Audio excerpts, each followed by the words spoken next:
It might be time for the Call of Duty franchise to move past its annual release schedule and give us a game that's actually good in the aftermath of Black Ops 7.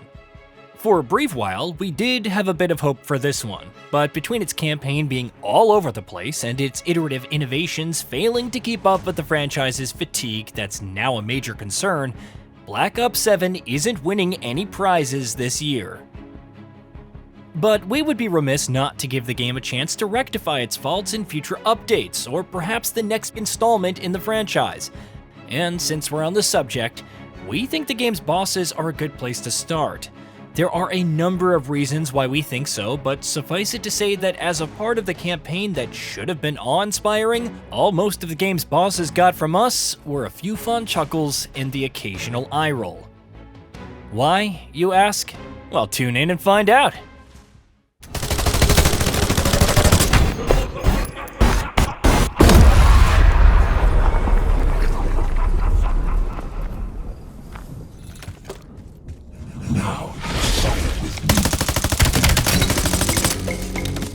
Too much spectacle, too little substance. When we discussed why Ready or Not was a better shooter than any Call of Duty title, one of the aspects we commented on was how that title strips away spectacle in favor of an authentic experience with real stakes and real consequences for its operatives. That authenticity has long since left the chat as far as Call of Duty is concerned. However, in a narrative about trained soldiers looking to avert a global disaster, fighting enemies that vanish into thin air, complete with a puff of smoke, does push the boundaries of suspended disbelief. You could forgive it if the story justifies its presence on an enemy, making it a part of their training and a valuable skill at their disposal.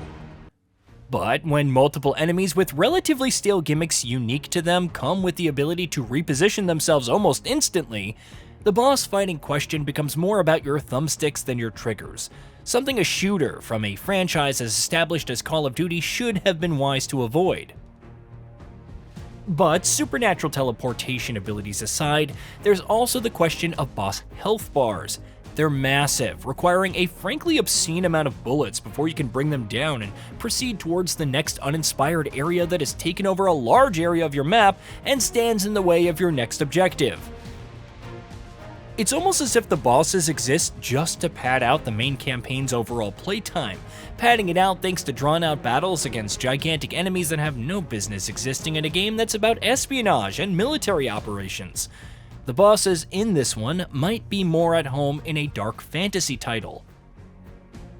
Which brings us to an important part of the problem, their reason for existing. In case you're playing through the campaign of Black Ops 7, the next couple of sections are going to have spoilers, so be warned. Or, come back to this one if finding things out on your own terms is important to you. It's all in the mind. You see, deception and lies are the real antagonist of Black Ops 7. What about Raul Menendez, you ask?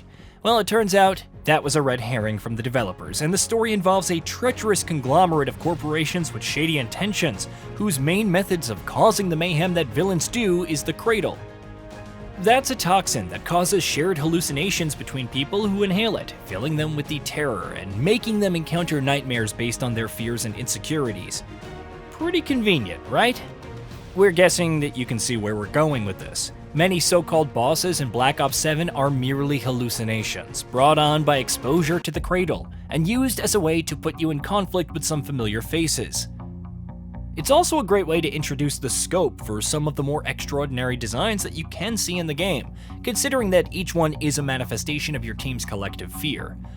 Unfortunately, the problem with that is that the designs themselves are rarely anything you haven't seen before, and it's very likely that the game you've seen it in did things better.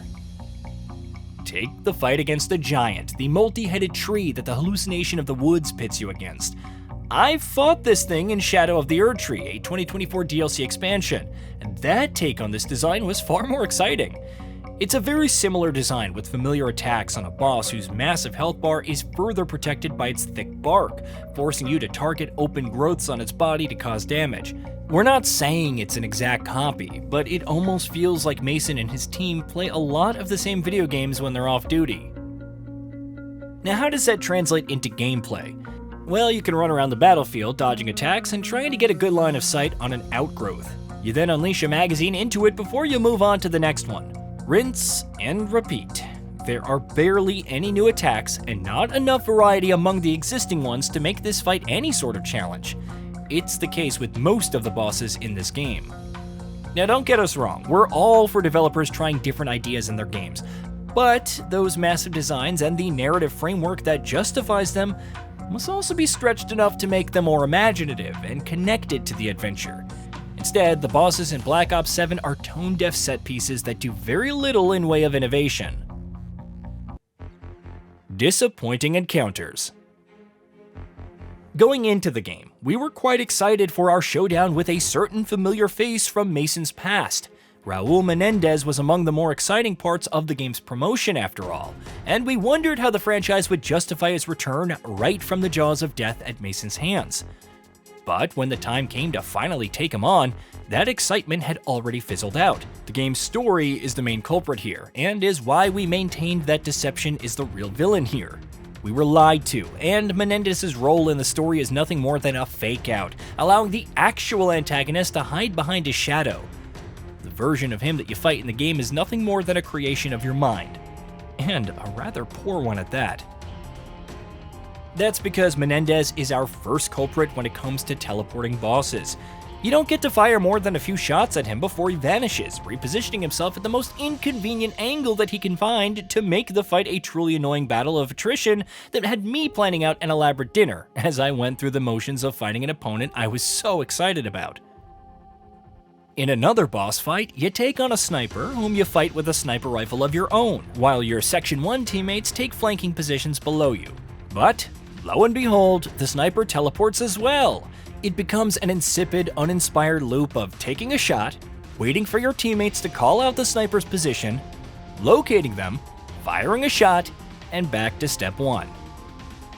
It's almost as if each boss fight is designed for repetition instead of actually challenging players with unpredictable attack patterns and perhaps some innovative twists to either the boss or the arena. The fights you take on in this one are too generic in the best case, derivative at their worst, and simply too lazily written to be of any narrative value. To the drawing board. Black Ops 7's bosses are merely symptoms of a larger problem, a worrying lack of innovation from a long-standing shooter mainstay. Yes, the improvements and new level design that the game brought to the table deserve credit for bringing meaningful tweaks that improve the player experience. But what if that experience wasn't worth it to begin with? I'd not want to replay any of this one's bosses, not unless they meticulously became interesting. It isn't fun to just run around and shoot stuff after all.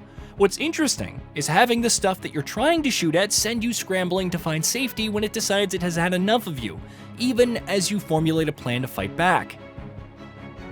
Instead of a desperate tug of war for momentum in a fight, Black Ops 7's boss battles look like juvenile attempts to introduce some drama into the game's campaign.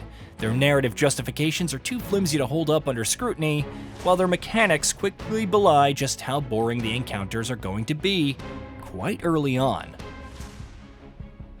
And it's a shame, and probably a gripe that's contributed to the campaign's poor response both among critics and players.